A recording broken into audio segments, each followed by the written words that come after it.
Hey there everybody, welcome to a new episode of dotnetFlix. We're talking today to Cristian. I work with him on a project that we do and he's actually from Romania. He's from a company called Softelligence and we work together on this project.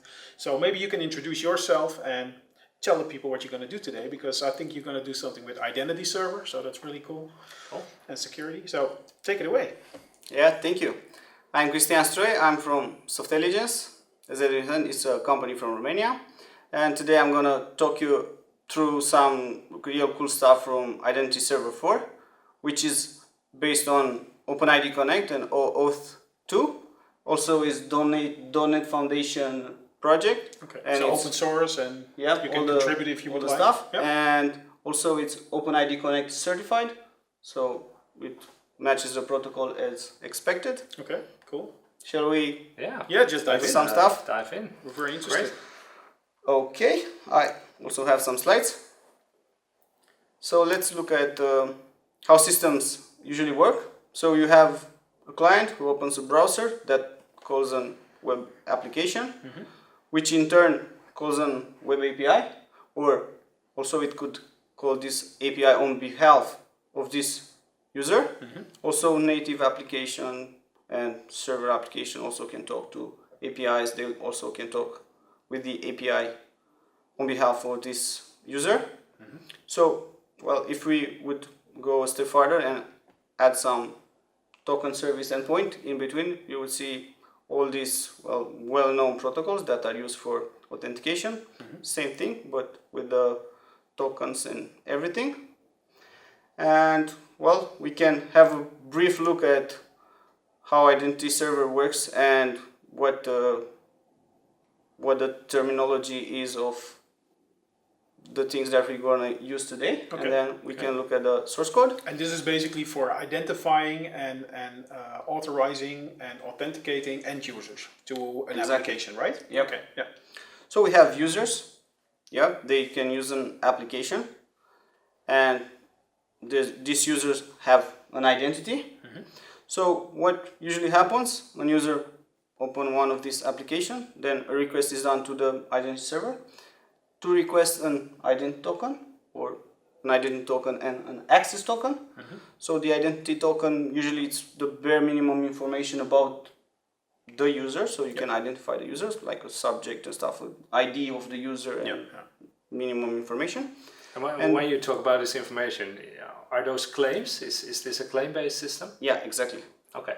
And the access token is the token for the APIs. So we have user, we have clients, we have these tokens, and then we have the resources that need to be protected. So it's the identity information of the user and other resources like APIs. Okay. What we can do with Identity Server is we can use it as an authentication service. You have all your custom login, for instance, in this one place, and well, you can work with the external identity provider. Doesn't matter. You can do whatever you like. So you can use it to authenticate against your Google account, Microsoft account, that sort of thing. Yeah, that's another part of Identity Server is the federated gateway. Okay. So yeah, it can provide. It has support for this stuff. Also, you can use it as single sign-on and sign-out, and definitely you can do API access control. Yep. And the best thing, in my opinion, about this thing is that it's open source. You can change it. You can put it whenever you like. You can see what's in there. You can contribute. Okay. Yep. So, well, in order to start, you need to do some preparation here on this middleware. So you need to define your clients, you need to define your resources, some test users, and you're ready to go. I could start first the solution, look how it looks like, and then we can come back and have a brief look inside these resources and other configurations.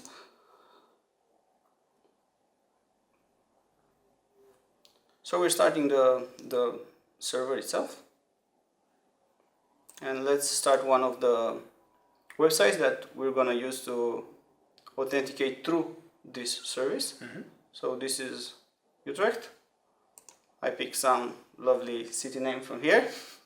Well, and then we'll have another one for single sign-on. This is called Craiova. This is the city, well, it's my city. It's a little bit further from here. Yep.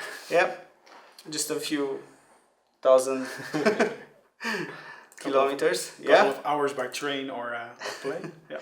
Yep. So here we have two applications. They are not. And these are just ASP.NET web applications, or are these everything core here. It's ASP.NET Core. Core. Okay. Yep. Yeah. So here's the server. It has some endpoints. It has some management. It has configurable views. So I'm gonna tell you about some views that can be configured. For instance, this first view that is going to pop up. So this is the login screen. Then we're gonna have consent screen. We're gonna have logout screen and token revoke screens and all sorts of stuff. Yeah. So we're redirected now to the identity server that you configured in the application. Yep. Exactly. So what we need is to know these clients about identity server and also identity server about these clients. Exactly. Otherwise it won't work. So we're here at identity server 4. We have external login, so this is for federated access. Well, we don't need that. And now we're just using username, password as Yeah. credentials as your identity. Yeah, exactly. Yeah. And in the backend, you can, in identity server 4, you can do your custom authentication if you have one, or you can just use something out of the box.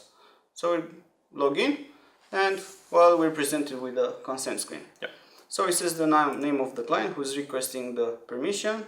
Well, I need to provide my user identifier. That's mandatory. Makes sense. Yeah. But also you can turn off the screen if you want. And as I said before, it can be configured. You can change it as you like. You give some information. Then you have API. Well, there are two APIs here. You can say I want to have access to this API, and let's say read-only access to the second one. So this is more the authorization part, in which Yep. I say which resources can I access with this identity. Yep, exactly. Yeah. Then you allow, and then you're presented with, well, these tokens. This is the ID token, and then some other information like you cannot use it before this value, and then it not after this. And then you have the audience, well, the client who's intended to receive this. And at some point you reach this subject, so this is some sort of identifier of the user. And other claims, well, this is my name, given name, family name, email address, so on and so forth. Yep. Well, now what we can do is go here. So this is not logged in. Gonna check it again. We're gonna click secure. I mean, this is just a usual view with an action that has a authorization attribute. Yeah, So basically, it's going to So request you need to authorization. you need to be authenticated. Yep. To What access it did, this. it did a round trip to the security server, to identity server 4. Well, it find out I am already there authenticated. So it asked me if I want to share this information with Craiova. So I allow it, and then I have access. So both of them have access. Yep. And now what we could do, we can check the single sign-on. And this screen also can be configured to not be shown. So here says not login. If I refresh this, well, You need to log in. Yeah. Yeah, because the token has expired and has exactly. been. Yeah. And so that's a token, I guess, which is stored in your cookie, and that cookie gets deleted when you do a sign out. Yep. And what, well, there's a Microsoft middleware somewhere that writes in a cookie, and then if the token is too big, it overflows in another cookie and another cookie, Oh, okay. and Yeah. so on. Okay. Well, let's have a brief look at the code, and then we'll also do an API call and Yes. see what's in there. Check whether the authorization actually works. Yeah. So let's look at the resources first. So here are some standard resources that we need, and also if we need something more, we can always expand it. And then we have the API resources. So the API resources are this API, which I'm going to use in our next showcase. And then there's the second API, which has scopes. And well, in these scopes, it defines what you can do. So there are some sort of rights. So you can say you allow the application to have full access on behalf of you, or read-only access, or anyway, you can define it as you would like. To make a small parenthesis and make an explanation, this token key, they work like a valet key for car. Okay. Yeah, you go, you give it to the valet, Yeah. they can open the car, Yeah. they can, you know the drill. So Okay, so it's limited access or, you can park it, but you cannot raise it. yeah, Yeah, okay. yep, You cannot take it to the track. yep. Okay, so we have this, this configuration for resources, and then we'll have some test users. These test users were in previous version in-memory users, so people were mistaking them with production users. Yeah.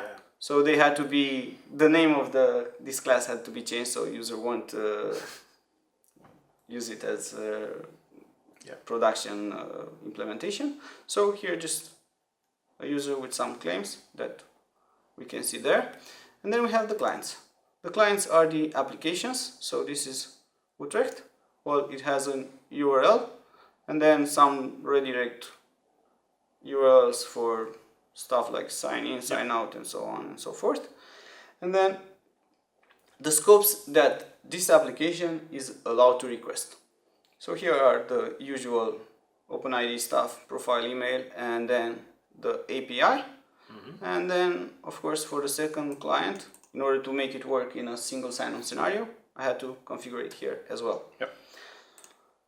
If we look at the client now, well, we need to have this middleware configured.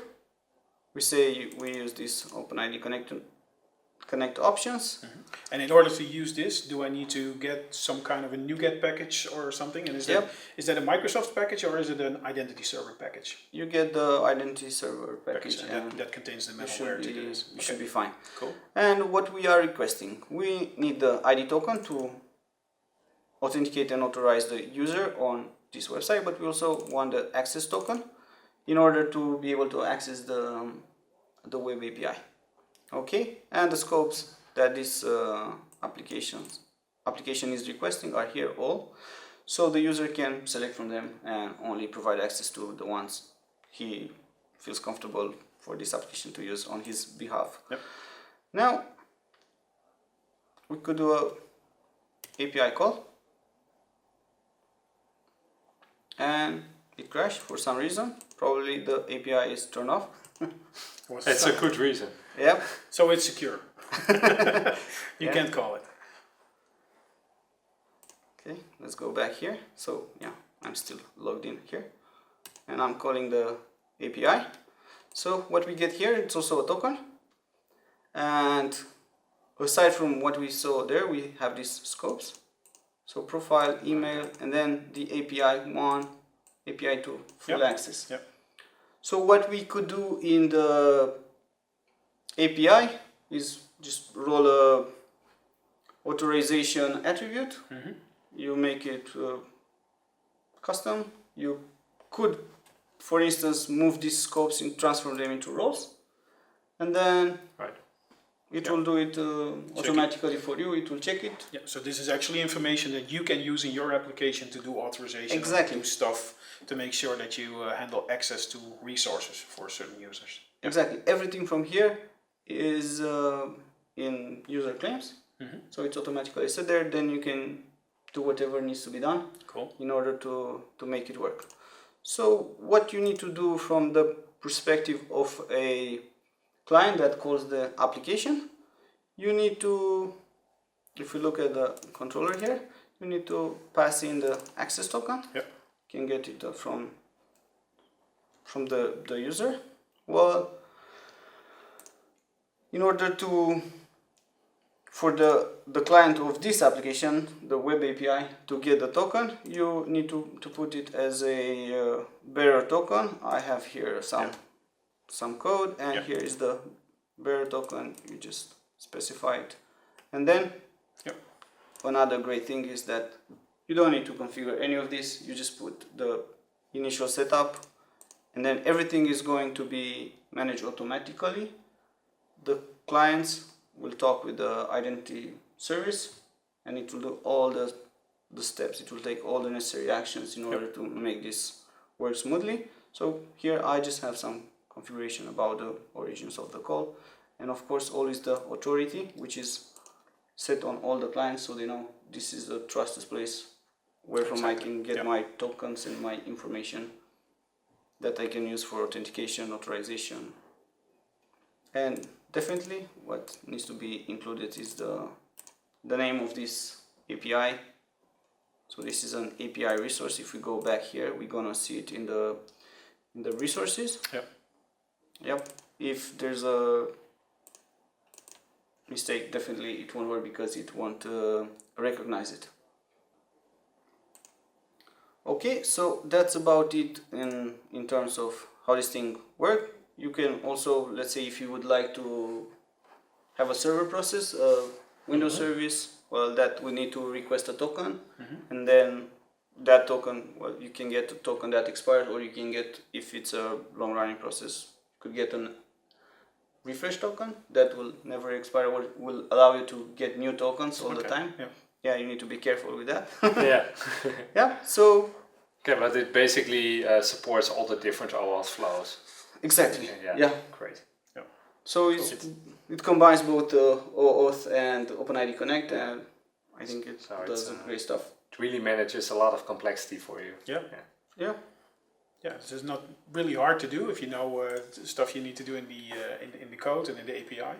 So and I haven't seen you do anything with certificates. So that's handled on the water, or did you do some setup up front with that? Because I always walk into a wall of certificate stuff when I do something with security. Yeah. So on the previous version, you had a certificate, you had to load there, the certificate, and then a lot of headaches. But on this one... Been there, done that.